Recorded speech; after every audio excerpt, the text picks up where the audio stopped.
All right. Thank you, everyone, for joining today's webinar entitled Incident Response in the Cloud, Combating Business Email Compromise Threats. Thanks again for joining us. My name is Stephen Marshowitz, Director of Program Development here at TrustedSec. First, a few housekeeping items for you before we get started. This webinar is going to be recorded, so you can go back and review it on our YouTube page. And definitely make sure you ask questions in the Q&A or chat, whichever is easiest. We've already gotten a few and gotten some good comments on the groovy music. So definitely make sure you take advantage of that. A little bit about TrustedSec. So we have a poll before we get started. And so, kind of tee it up.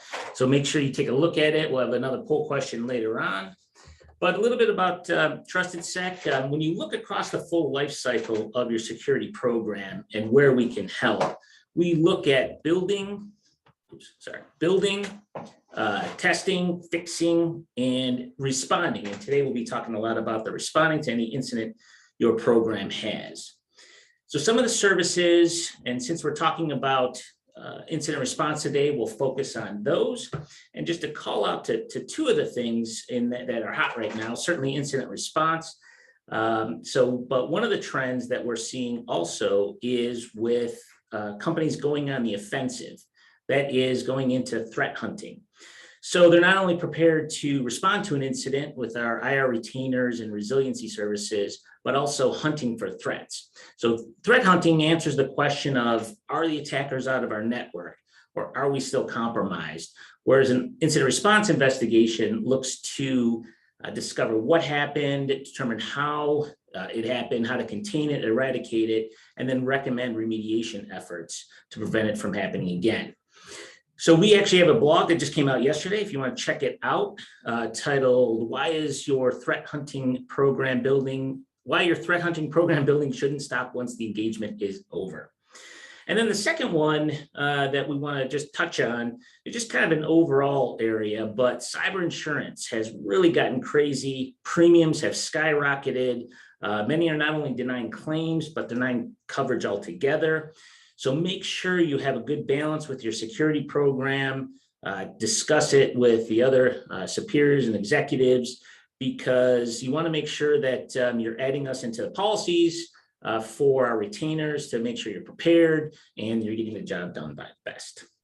Of which one we have today. We have a very special presenter today, Tyler Hudak. Tyler heads up our incident response and threat hunting teams. Tyler, take it away. All right, thank you. So like Stephen said, my name is Tyler Hudak. I'm the practice lead of incident response for TrustedSec.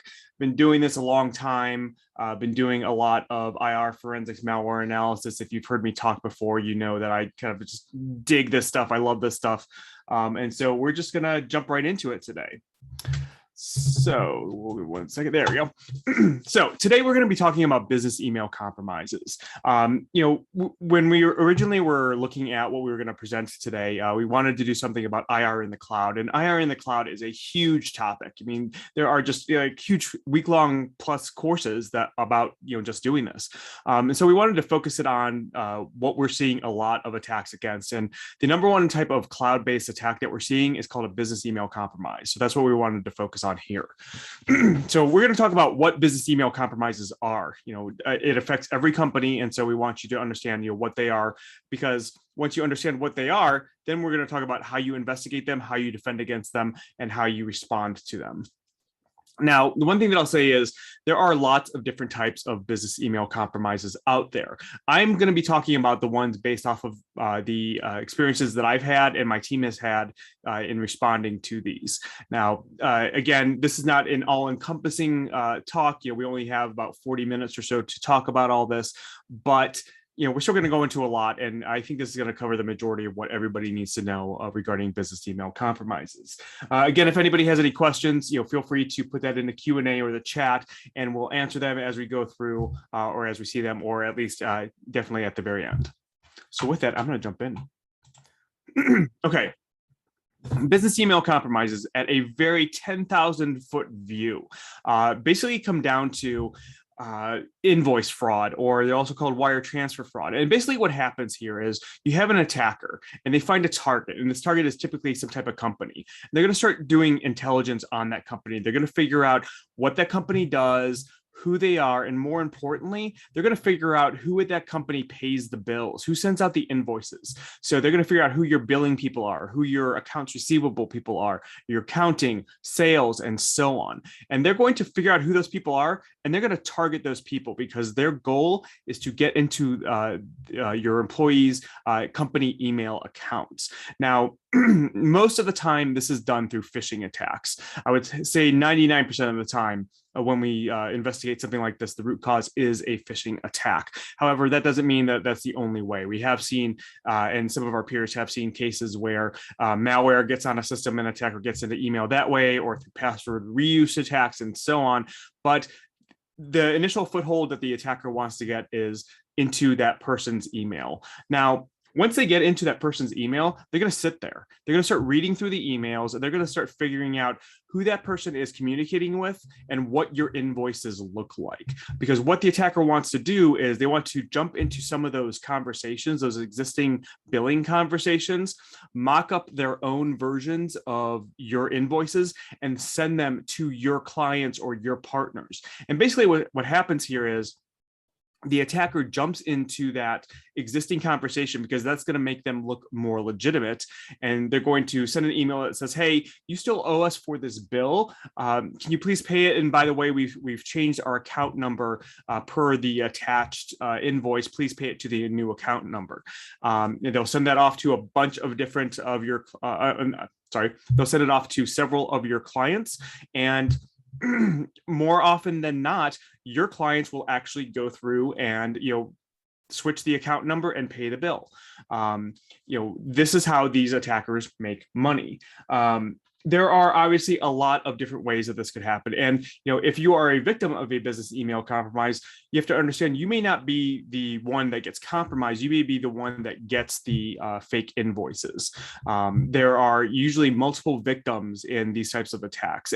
And to be fair, too, there are lots of other variations of this. There are romance scams that are involved in this. There are money mules that are involved in this. It gets very, very, very deep. But we're just talking about it at a 10,000 foot view because this is going to lead into everything. All right. So now that we have a general understanding of what business email compromises are, let's just jump right into it and talk about the incident response for it. If you suspect you have a business email compromise, what should you do? Now, one thing that I want to say as well is the techniques that I'm going to talk about here don't necessarily wait until you have a compromise to start going through and doing this analysis. These are good exercises to go through and do, even if you don't think you have a compromise or don't know if you have a compromise, to go through and make sure that first off, you can access this data. And second, that you to kind of verify or validate that you don't have somebody that's been compromised. Oftentimes when we get into these types of investigations, we find out that, we know of one person that's been compromised, but as we start our investigation, we find 5 or 6 others that have been that the company didn't know about. So these are all good techniques to go through and look at. But since we are talking about business email compromises, I will say that the majority of the time that we investigate a business email compromise is when the organization is using Microsoft 365. Now, this doesn't necessarily mean that Microsoft 365 is vulnerable to this in any form or fashion. It's just this is what the majority of organizations are using for their kind of cloud-based email. So we're really just going to talk about Microsoft 365 / Office 365 here and how you respond and investigate to those.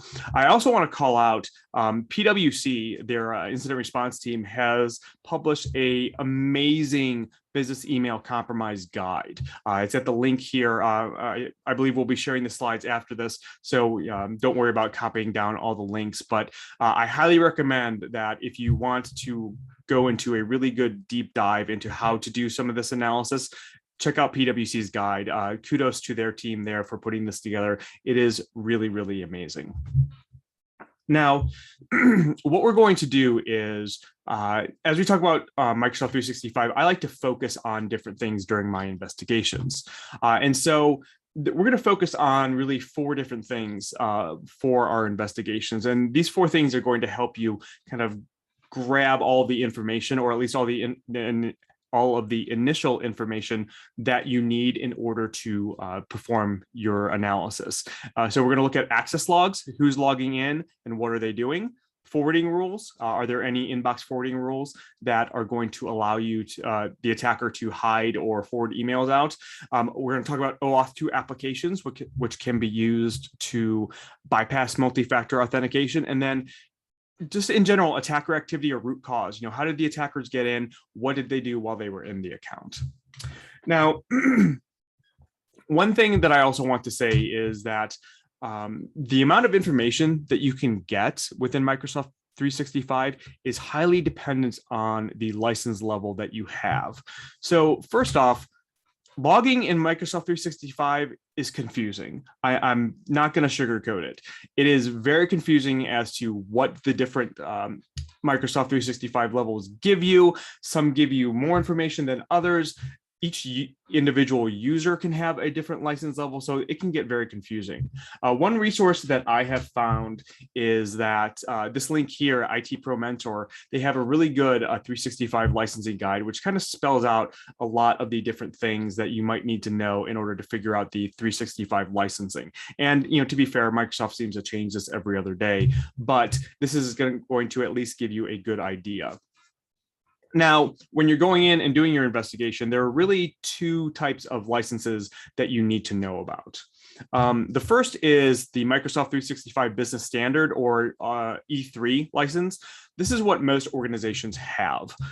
This will give you 90 days worth of logs. And by default, I believe that you can extend that, but it's good to know that it at least gives you 90 days worth of logs.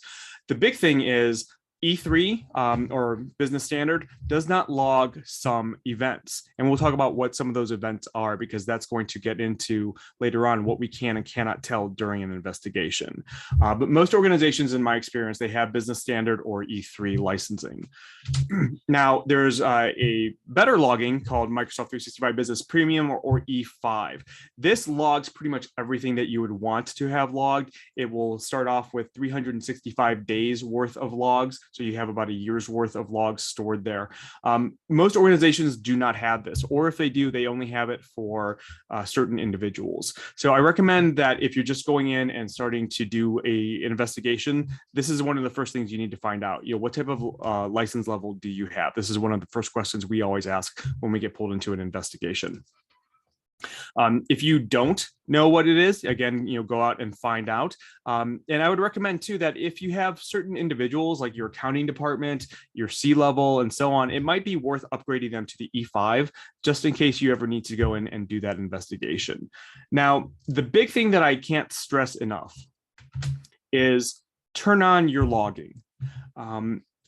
I believe that if you would go in and create a new tenant in Microsoft 365 now, it would automatically turn on the logs. This has not always been the case. And there have been multiple investigations that I performed or my team has performed in the last couple of months, where we go in to do an investigation and the audit logs within Microsoft 365 have not been turned on. It's very simple to do. You just log into the administrative console, go to the audit logs, and there's a button there that says, do you want to turn this on? Yes, you absolutely want to go in and turn them on.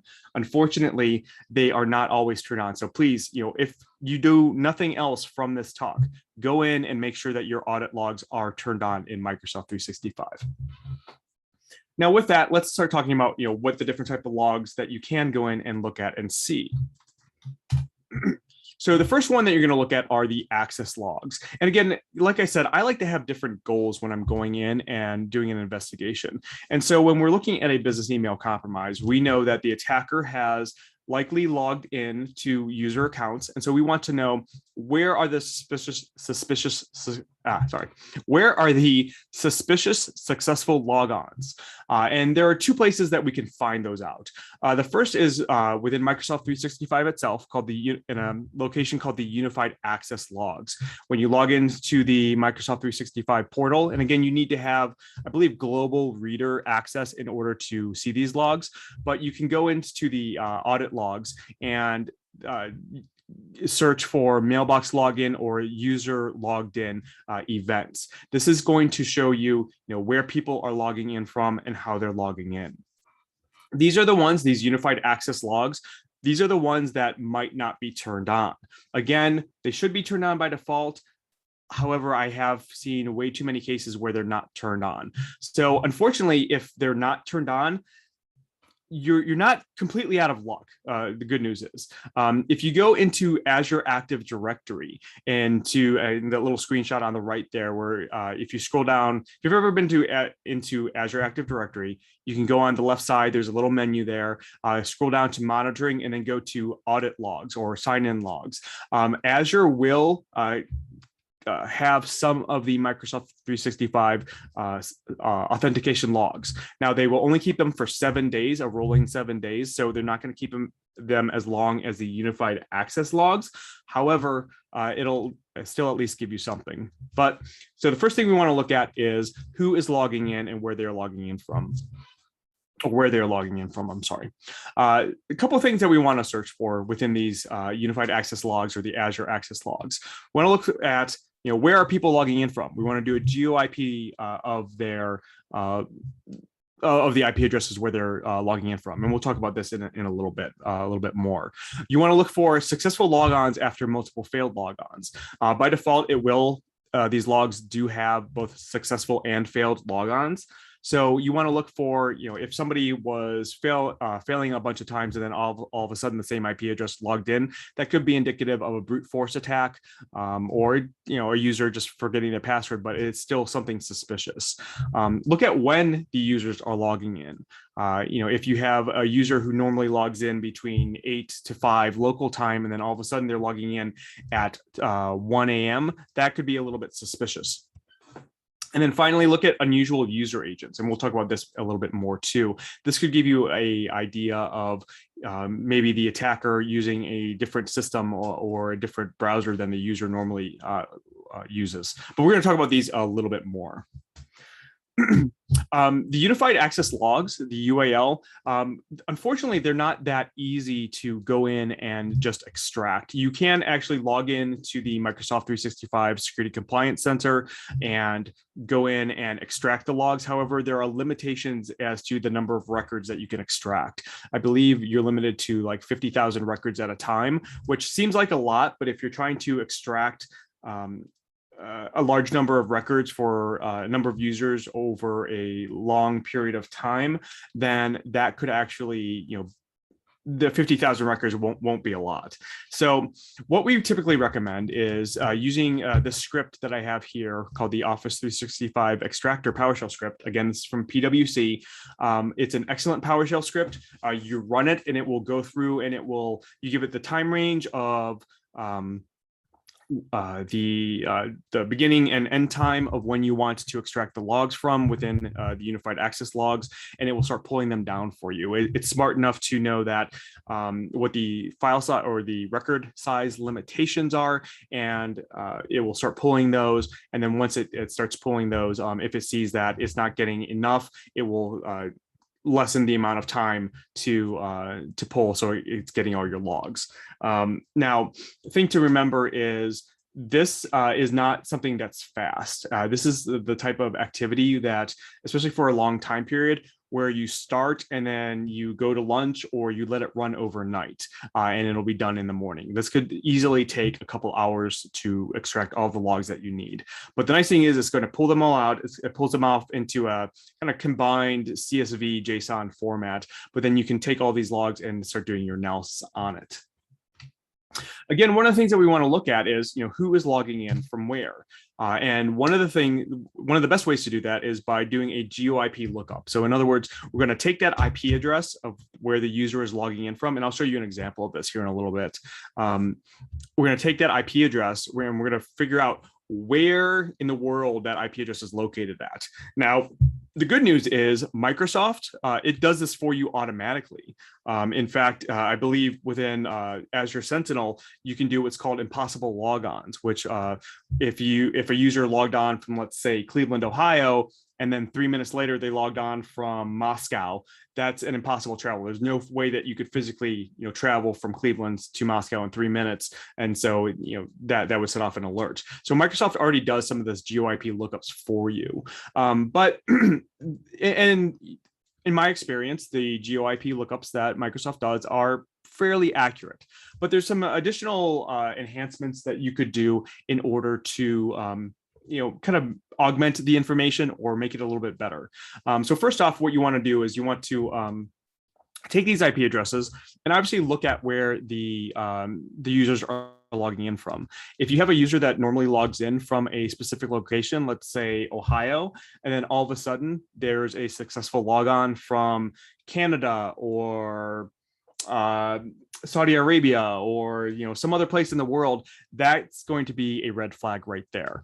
You also want to look at those IP addresses and check their reputation. Look to see if there are any that are logging any of those IP addresses that are associated with Tor, any third-party VPNs, because these attackers, they like to log on into once they realize that, the attackers, once they figure out that they can log on to the account, they'll often jump onto a third-party VPN in the relative area of where where that user is located at, or where they think that user is located at. So you want to check the IP reputation of those IP addresses to see if they're related to a VPN or some other anonymity service. There are a couple ways to do that, to check the IP reputation. I'm a big fan of MaxMind. We don't resell their services or anything like that, but they have a really good database that's fairly cheap in order to get access to, where you can go and you can check the reputation of an IP address. There's another amazing website called spur.us that you can put the IP address in there, and is very, very good at looking at whether or not the IP address is associated with a third-party VPN or something else. So you definitely want to go in there and look at, where is this IP address located at, and does it make sense the user would be logging in from that location? Another thing that I mentioned is you want to look at the user agents. The nice thing about the Azure and unified access logs is that they will give you the user agent of the user that was logging in, or of the email client that was logging in. Now, typically this is going to show you the browser and the operating system, which doesn't seem like a lot, but what I've noticed is a lot of attackers, they tend to use different browsers or operating systems than the user normally would. And so you want to do what I call playing the Sesame Street game. You want to look at all of the user agents that the user was logging in as, and play the one of these things is not like the other game. Look for the ones that stand out. Look for those anomalies and figure out, which of those don't make sense. If the user normally logs in as Windows and then all of a sudden they're logging in with a Mac, that could be a red flag right there. And oftentimes you can find malicious IP addresses associated with those user agents as well. Now, another thing that you want to do is look at how the user is logging in. There is something within Microsoft 365 called legacy authentications. And this basically means that you can use POP3 and IMAP to log in. I believe that Microsoft recently disabled these by default, although some installations may have these turned on. But you want to look for anybody utilizing POP3 or IMAP to log into their accounts. A lot of attackers like to use these. The way that I've found to find these is if you look in the user agent, if you see the BAV2 ROPC user agent, that typically means that somebody was logging in with POP3 or IMAP. Or when you pull out the unified access logs, there will also be a client application field that'll say IMAP or POP3, and this is going to show you, somebody using these legacy authentications. Chances are your users are not using these unless they've set up like a Gmail account to log in or something like that. So again, look at the user agent. Look at the browser that they're logging in. Look at the operating system, and look to see if anybody's using legacy authentication. So let me show you an example of this. I've been kind of going through this a little bit quickly, but let me show you like a concrete example that I've actually pulled from one of our investigations. So what we have here are the Azure AD logs that I pulled out from one of our investigations. These are all for the same user. I've kind of obfuscated it a little bit, but you can see on the left-hand side in the username, they were all the same user. All I did was I pulled this out and put it into the incident responder's best friend Excel and kind of sorted things out. And if you start looking through these, you can start telling, start playing that game and see some anomalies, based on all of these. The first is when we talked to the user, we find out that they only used Windows to log in. They did not use a Mac. And so all of a sudden, just by knowing that information, we can look at the operating system of the user agent that was of the person that was logging in. And about half of these logins, we can automatically rank as suspicious because they're coming from a Mac and the user didn't use a Mac. And that's one thing that I should say too, is when you're doing these investigations, talk to your users. If you suspect that they've been compromised, talk to them, find out what they normally use. What kind, do they use their phone to check their email? Because, that could, be a different user agent. Find out, where they typically check their email from. They may check it from they may check their email from their home office or their home, which could be, a couple towns away, or it could be from their boyfriend or girlfriend's house, which is, on the other side of the state or something like that. So find out all this information. And with that, you can start to exclude and whitelist some of the IP addresses of who's logging in. But here, getting back to our example, looking at the user agent, again, we see that the OS, again, the user normally logged in with Windows 10. We can see some for Mac OS, which are definitely an anomaly. And then when we look at the GeoIP locations, we knew that they would normally log in from Buffalo, New York, but all these other ones and all the that are associated with the Mac OS operating system are places that they had definitely not been. They were never in Dubai. They were never in West Virginia. And so with that, we can start going through and figuring out which of the logons are suspicious, which ones are malicious, and which ones are legitimate. Now, another thing that you can do is take all the logins and basically kind of stack them up. And what I mean by this is, take all the authentications and just grab like the unique IP address and location that each user is logging in from and stack them up so you see all of the different locations that they're logging in from. And that's what I did here. In this case, we had a user that was in the United Kingdom. We kind of started to stack them up based off of, all the different IP addresses that had successfully logged in as them. And immediately, we were able to find a number of different anomalies. First off, they were in the United Kingdom. They had not left the country. And so the logons from the United States were a little bit suspicious. Additionally, we can look at things like their ISP. They were always logging in from Sky Broadband. That was their broadband their home internet access. And so the ones that are logging in from the Microsoft Corporation ISP, which are probably Azure IP addresses, those were suspicious. So, just by stacking these up and looking at each unique location the users were logging in from allows you to very quickly kind of pull out those anomalies as well. So that is with access logs. Let me answer a couple questions that we have so far. Matthew, what are your thoughts on GeoIP blocking, and is there a good reference for which geos to block? Obviously, each org is different and will need to analyze so as not to block a legitimate user. So GeoIP blocking, I think, can be very effective, but again, it all depends on your organization. I think you've called that out here. You can't just, necessarily, there's like no one recommendation that I could give that everybody should block China or everybody should block Russia, because if you have legitimate business in those countries, then obviously you're not going to be able to work very well in that case. What I would say is, you can use what's called conditional access rules. I believe that's what it's called, conditional access rules. It's conditional access something. The full name is escaping my mind. And this will allow you to kind of block based on do that GeoIP blocking for users logging in. I would say that if you can do that, to block where users are logging in from. Based off of the countries that they should be logging in from, and then have some type of process in place so that if they go traveling, to make sure that they are able to kind of be allowed to log in from those locations.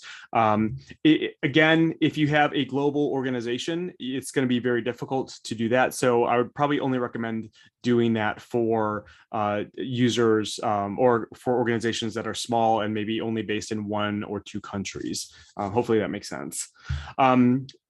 Ian, will the lookups be able to track constantly changing IPs in case of Tor? Oh, that is a great question. So like Tor endnodes, they're always constantly changing. Will these services like Spur and Maxmind be able to track those?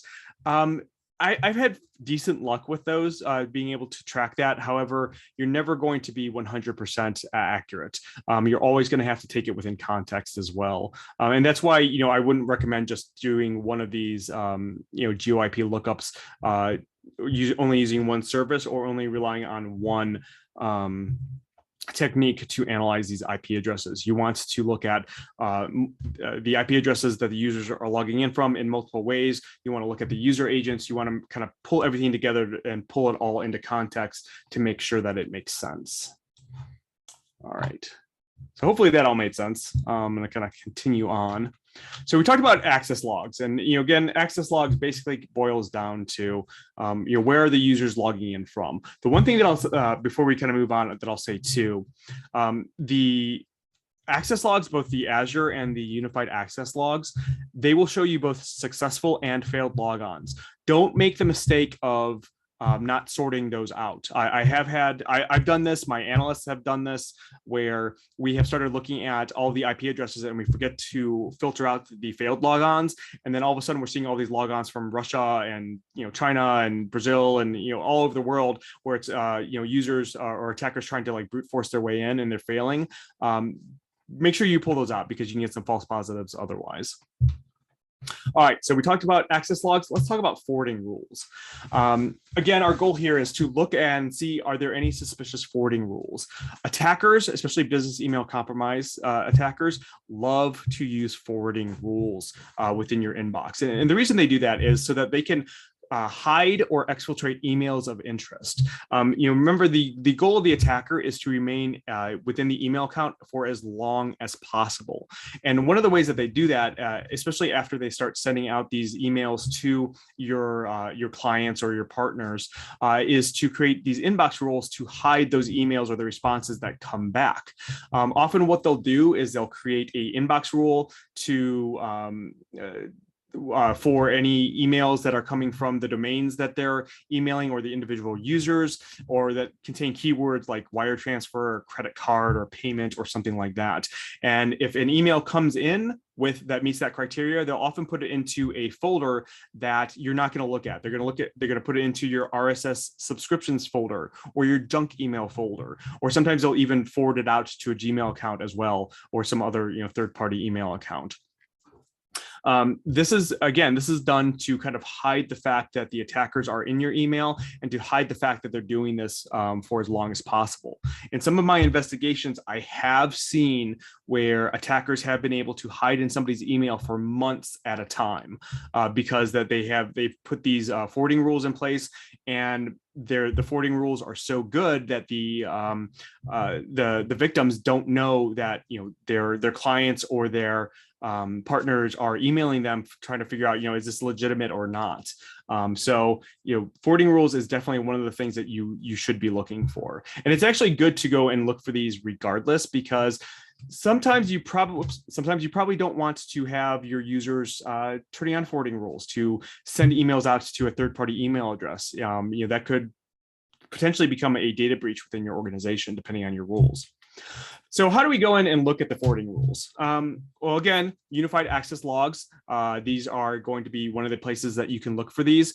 You want to look for the event of new inbox rule or new transport rule or send inbox rule or set transport rule, deliver to mailbox and forward. There are lots more that you can look for. Most of them have the word rule in it, but you want to look for these actions and that will be set when some of these rules either get set off or are set up.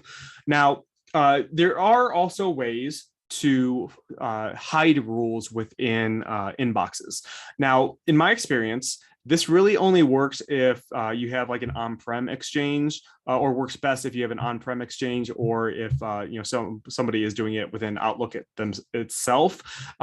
In my experience, the hidden Outlook rules within Microsoft 365, you can usually find those pretty easily. But I do recommend, making sure that you go through and look for those hidden rules as well. It's kind of a long way to do it, so I recommend looking at this blog post, which kind of tells you how to do that.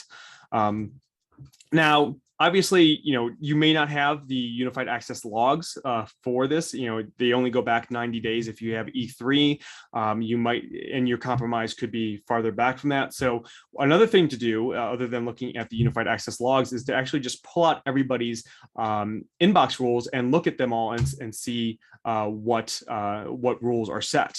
Now, when you go through this, I recommend doing this for all mailboxes, because again, in my experience, if one user is compromised, you're likely going to have multiple users that are compromised as well.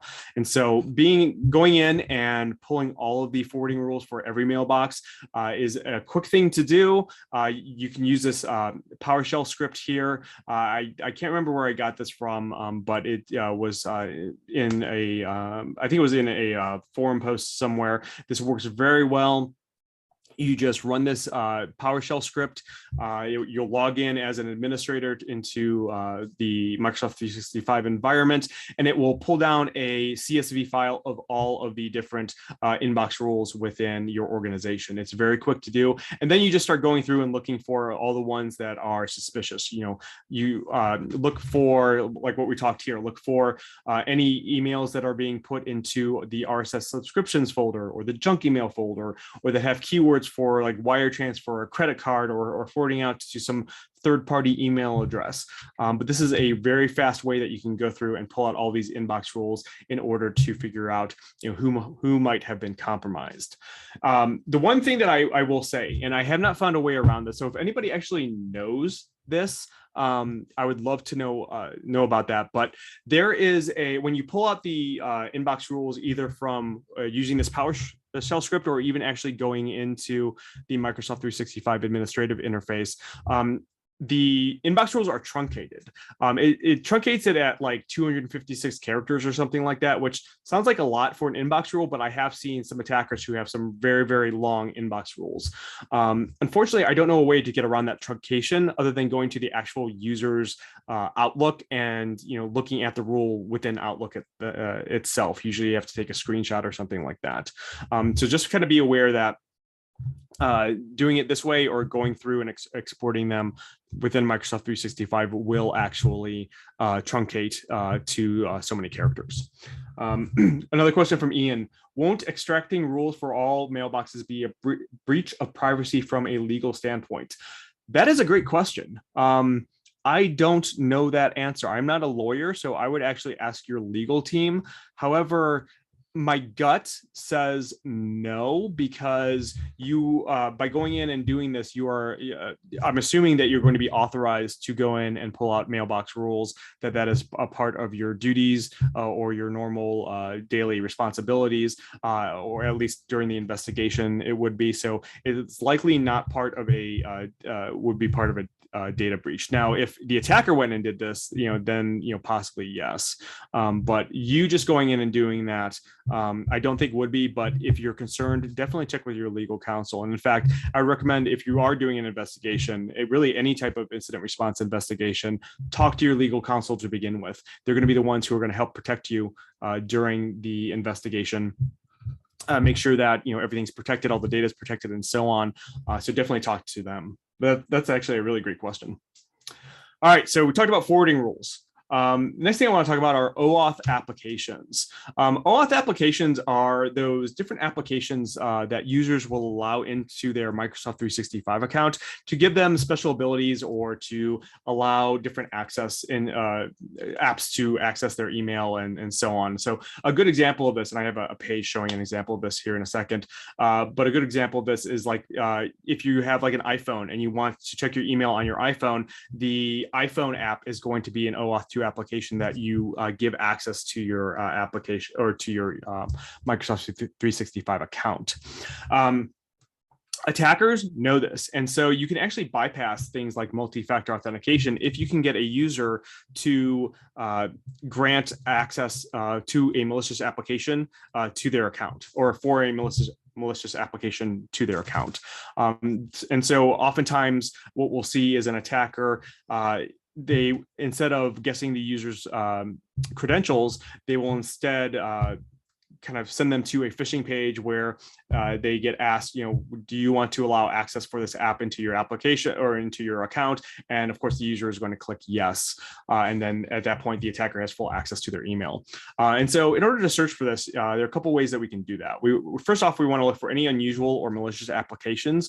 Again, play that one of these things is not like the other game. Look at the applications that a user has or has granted access to in their account and see if any are kind of unusual, see if any kind of stand out or are suspicious. And then look at the permissions for each of the applications. You want to look to see which ones have permissions to read or send emails. And if it doesn't make sense that that application would have those permissions, then that could be a malicious application.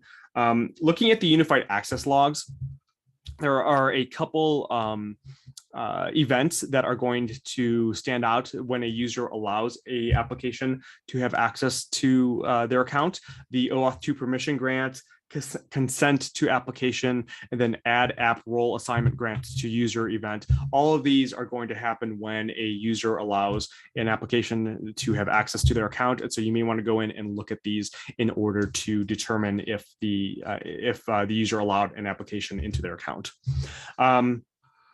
This PowerShell script here is another great PowerShell script. I have the link here where you can go through, you run it, and it will basically just grab all the applications for all the users within your organization. Again, this is a great way to go in and just very quickly look to see what everybody has allowed access to. If you want to do it per user, you can absolutely go into the Azure Active Directory interface within Azure, go to users to find user, find the username, and then on the left-hand side under the manage menu, you can see the applications. And that's going to show you all the different applications that the user allowed in there. And again, some of those are going to be legitimate, some of those are not going to be. I kind of mocked up this screenshot here. I really doubt that somebody is going to allow a application named malware into their account, but you never know. I've seen weirder things. But you can go in here, you can look at all the different applications.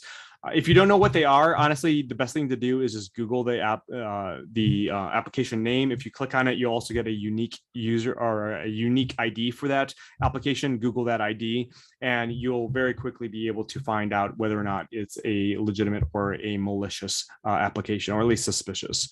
And if you obviously find one, you want to make sure that you get rid of that application, revoke its rights, and then kill any active sessions for that user, and that will kick the attacker out. Now, so far we've talked about the ways that the attacker could get in. What about finding out what the attacker did while they were in the application, or while they were in the account, I should say. There are two things that you're probably going to want to look for. First off, what emails were accessed by the attackers.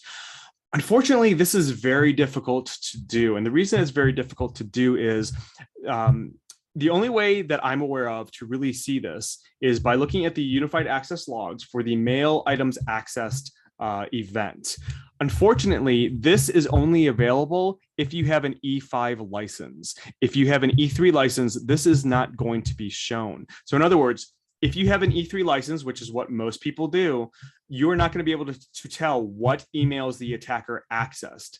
And so because of that, what you're going to have to do is find the earliest time the attackers logged in, and then assume that the attackers had access to all the emails since that time, or at least until you contained that account.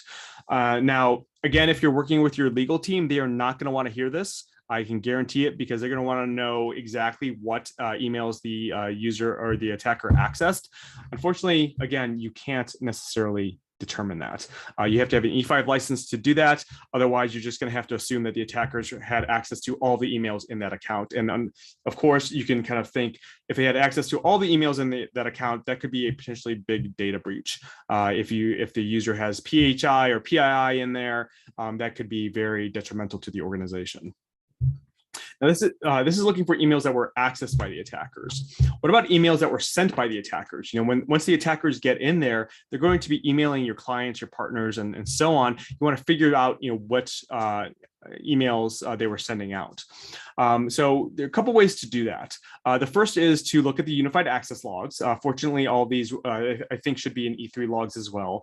But look for the sent to event, blind copy to, forward to, or deliver to, mailbox, and forward. These are going to be all of the emails that were being sent. If you don't have the unified access logs because they were either not turned on or potentially those logs just weren't there, what you can also do is just go into the Microsoft 365 Compliance Center and extract the PST for the user and just start looking through their inbox, looking at the sent items folder, look at the outbox. The nice thing too about Microsoft 365 is even when you delete an email, that email is kept for 14 days in Microsoft 365. And when you extract the PST, it will be in that extraction. So you can go in there, and even if the attacker deleted an email, as long as it was within that 14-day window, you should be able to see that. But again, the best way to do this is looking at the unified access logs, looking at or extracting the PST and looking to see what is actually in the sent items folder, and then start moving around from there.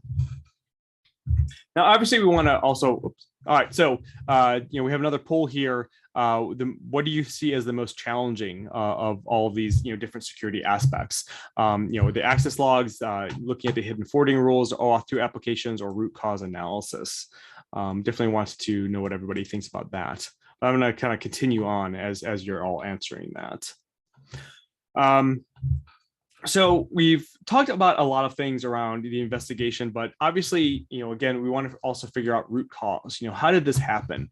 And like I said, most of the time, most of the time, this happens through phishing. This is an example phish from an investigation that I worked that we were able to find within the user's inbox. Sometimes it's not always easy to determine if this is the exact phish that caused the access. Sometimes you can kind of correlate times and browser history and so on in order to figure that out. But you definitely want to look in the user's inbox for potentially potential phishing emails. This one here was a very popular one where if you were to click on that link, it would actually take you to a phishing page where you would the user would reveal all the information concerning their account and so on, and that would allow an attacker to get in. Looks like from our poll that most people think that root cause analysis is probably the most challenging aspect. I 100% agree with that. Determining the root cause, finding those phishing emails can be very, very difficult to do. The best way that I found to do that is, again, look at the Microsoft 365 Security Center. Microsoft does have some pretty good metrics around phishing emails that it catches. And so you can go in there and you can start looking at that. Look at the PSTs, pull those PSTs out and really just search in the inboxes looking for any type of phishing emails. Look at all the links within the emails and so on. And then look at the user's computer, do a forensic analysis on their system itself. Look at their browser history, because that's going to show you if they clicked on any links, if they went out to anything. Look for any Office Trust records in the user registry. These are records that get set up when a user goes through and clicks that enable content within a Office document. that's going to be recorded in their user registry. And so sometimes you can kind of correlate dates and documents around that. And then just really look for any suspicious documents on their My Documents folder or their Downloads folder or something like that. All these kind of point back to phishing and could lead you back to root cause. All right, with that, talked about the investigation so far, and now we're going to kind of jump into the response. And we are getting some more questions. I'm going to kind of hold off on answering those because I want to get to the slides and make sure that we kind of get through everything, but I will answer all the rest of the questions. So we talked about investigation, how do you go through and investigate this? But, what happens when you actually get hit with one of these? What do you do in terms of response? Other than the investigation, what do you need to do in order to quickly contain the incident, to protect your individuals, to protect your organization? In general, whenever we get a call from a potential client or a client who has gotten hit with one of these, we tell them to do these three things if it just recently happened. First off, you want to contact your bank. If somebody did actually transfer funds through a wire transfer, you want to contact your bank because there's always a chance that they may be able to pull some of that money back, depending on if it happened recently. Once you do that, you want to contact your lawyers and or your cyber insurance because, again, your lawyers and your cyber insurance are going to help you pull back that money and help you start to get that incident response going. And then finally, if you don't have any other choice, or maybe you don't have lawyers or cyber insurance, you may want to contact the IC3 Recovery Asset Team. This is a group whose purpose is to respond to internet incidents, and they do have special resources that can go through and potentially assist you with recovering some of these funds. So if you are the victim of a wire transfer fraud, these are the three things that I would recommend doing, going through and at least starting off doing that. We always tell anybody who calls us to do this because because my team is not going to be able to recover the funds. This is how you go through and start recovering the funds should you be a victim from that angle. But that being said, how do we go through and how do we contain this? Well, the first thing that you want to do is you want to make sure that you are documenting everything. This is the biggest mistake that I see clients make, is that they'll start doing some containment. They'll start deleting users or deleting inbox rules, but they don't document what that is. And so you want to make sure that you go through and you document everything. Either write down what you're doing, take screenshots, do whatever needs to be done, because if there's an additional investigation that needs to be performed afterwards, they're going to need that information. So again, make sure you're documenting everything. But for every compromised every compromised user, you want to reset their passwords. Go in, reset their passwords, and also disable that user. That user has been compromised. You don't want the attacker to continue to log in. So you reset their credentials, disable them, and then sign the user out of all the active sessions. That's going to go through and make sure that if the attacker is logging in through something like IMAP or POP3 or some other application, signing out all their active sessions are going to kill all of that. Again, going through and revoking all their active tokens is going to do a similar thing. I'm not entirely sure what the difference between active sessions and active tokens is, but I recommend going in and doing both.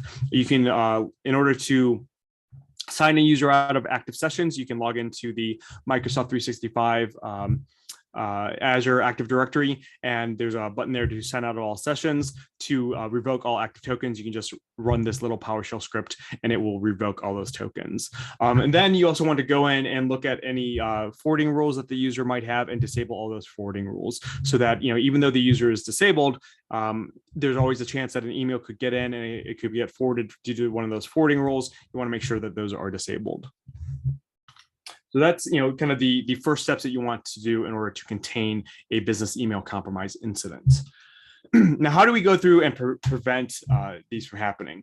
The number one reason that I see business email compromises occur is because multi-factor authentication was not turned on. 99% of the cases that we get that are business email compromises, the first question we ask is, do you have MFA turned on? And the answer we get is, oh, we're in the process of implementing that, or we haven't done that yet. So go through and turn on MFA. Like we talked about, there are ways to bypass MFA. You can use those OAuth applications to get around that. But for the most part, turn it on. It's going to protect you. So absolutely everybody needs to be doing this. Next, turn on your mail auditing or your unified access logs. This is how you do it. Again, even if you're not sure, go in, follow these couple steps here and make sure that your unified access logs are turned on. Because if you get into an investigation or you have an attack and you need to turn these on and they aren't turned on, it's not retroactive. Yeah, it's not like you turn these on and then all of a sudden you get the previous 90 days worth of logs. You want to go in right now and make sure that these are turned on. Go in and disable legacy authentications, those POP and IMAP authentications. Most users are not using this. In fact, I would say that most users don't need to use POP or IMAP. So go in and turn those off. Like I said, I think Microsoft does this by default now, but you may need to go in and turn these off for users. And then turn it on an as needed basis. Maybe you have like 1 or 2 users that need to use POP or IMAP for whatever reason. Go ahead and allow them for those 2 users, but the rest of everybody else, leave it off because they don't use it, they don't need it. And then it's one less attack surface for the attackers to get in. A lot of organizations are going in now and disabling mail forwarding. This could lead to a data breach. It could lead to multiple issues. And there's really no reason for a user to be forwarding mail outside of the organization. So you can follow this link and go in and disable mail forwarding on a global basis and then allow them on an as needed basis. Again, most users don't need to forward mails outside of the organization. You want to go in and disable those. This is also going to prevent an attacker from forwarding mails to themselves should they break into an account. Increase your phishing protections. Again, a lot of the business email compromise attacks, they get in through these BEC attacks. Through a phishing attack. They are going to be, getting access to the user's credentials to these phishing attacks. So increase your phishing protections. The Microsoft 365 default protections are decent, but they're not all encompassing. So, look at maybe third-party services like Proofpoint or, some of these other services out there, Barracuda and so on to help kind of increase those protections. Talk to your users, educate them on what phishing looks like and how to report them and so on. Monitor for suspicious activity. You definitely Microsoft 365 is not a fire and forget type platform. You need to constantly be monitoring it for users forwarding emails, for phishing getting in, for all of these attacks going on. And Microsoft has some pretty decent dashboards by default to allow you to see all these. Go in and look at those. Set up reports so that you see them on a daily basis. Turn on Azure Sentinel so that you can go in and at least get alerting for these and so on. And this is going to help protect you in the long run. Look at all these great third-party sites like Have I Been Pwned for compromised email accounts. You can go on to Have I Been Pwned and set up a alert so that if any of your domain email addresses get in some third-party compromise, that you'll get notified of that. And if that happens, just go out, reach out to the user and have them change their password, or have them reset their MFA or something like that. Because a lot of attackers, they will go in and they will try to reuse the passwords that users have used on other sites to see if they can get into accounts. And finally, the biggest thing is user education. Talk to your users. Educate them about what phishing looks like. Educate them about business email compromise attacks. If you're a information security person, just go through and talk.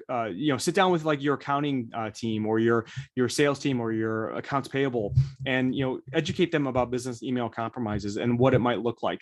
At least make sure that there's a process in place so that if they get an email that says, "Hey, change our account to the new account in this email," that they don't just automatically go and do it. This user education can go a long way to help preventing these types of attacks. Now, there are a lot more tools out there that I'm not going to go through all these, but like I said, we'll be releasing the slides here. But these are some really great tools that are out there that can help you perform the investigations outside of everything that I talked about. There are a lot of really great resources too. The one that I really want to talk about is iHeartMalware. Ronnie, definitely go check out his stuff.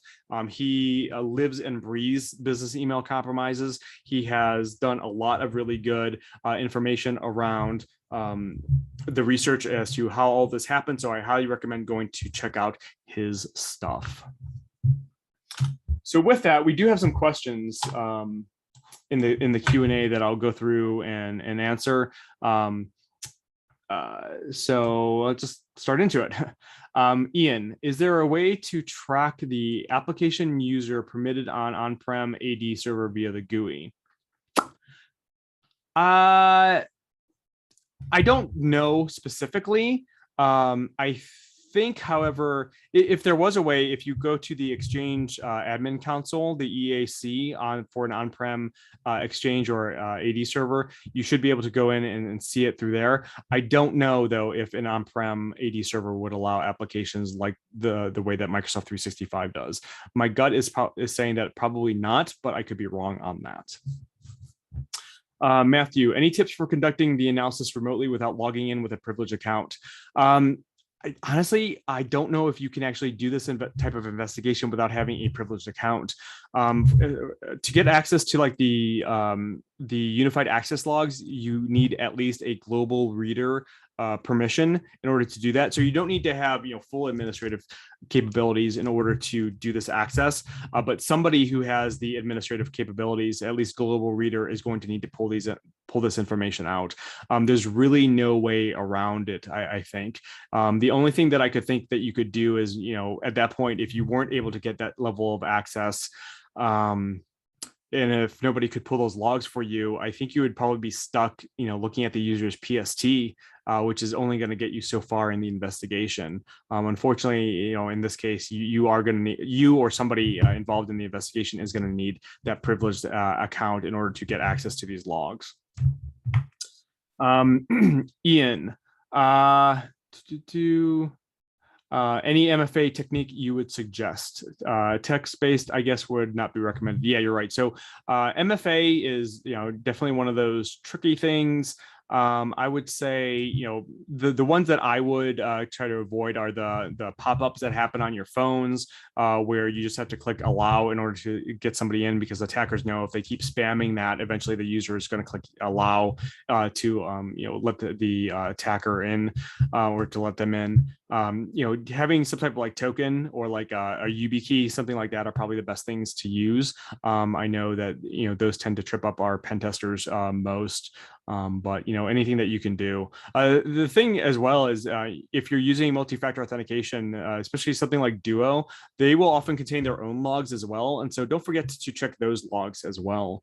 We've done some email compromise investigations, as well as actually other investigations where we had access to those MFA logs, and those were pretty critical and key to the investigation. So don't forget to check those logs as well. Matthew, I think your previous question on looking at let's see here.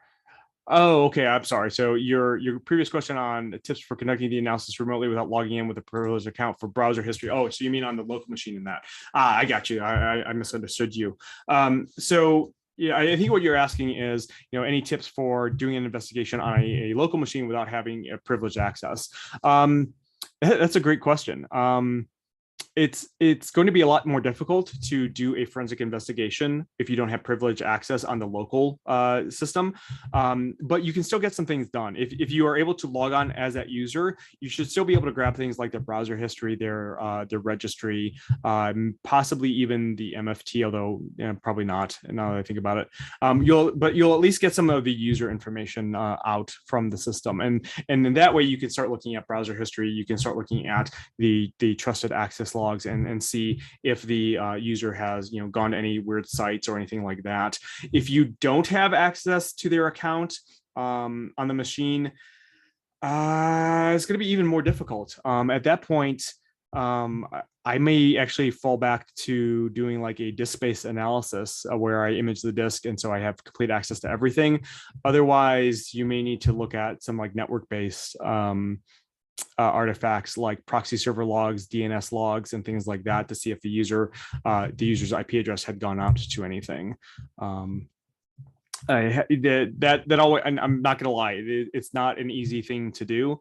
There are a lot of, kind of different things that you can do, but, if you don't have like administrative access to the system, you're going to be limited in what you can pull and the information you can get outside of doing an actual dead disk forensics imaging and analysis. Any other questions?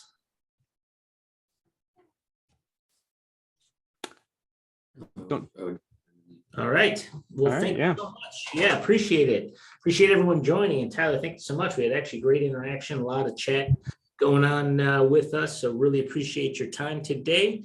And again, we will send out the slide deck along with it. So you don't even have to email us. It'll come right along with it.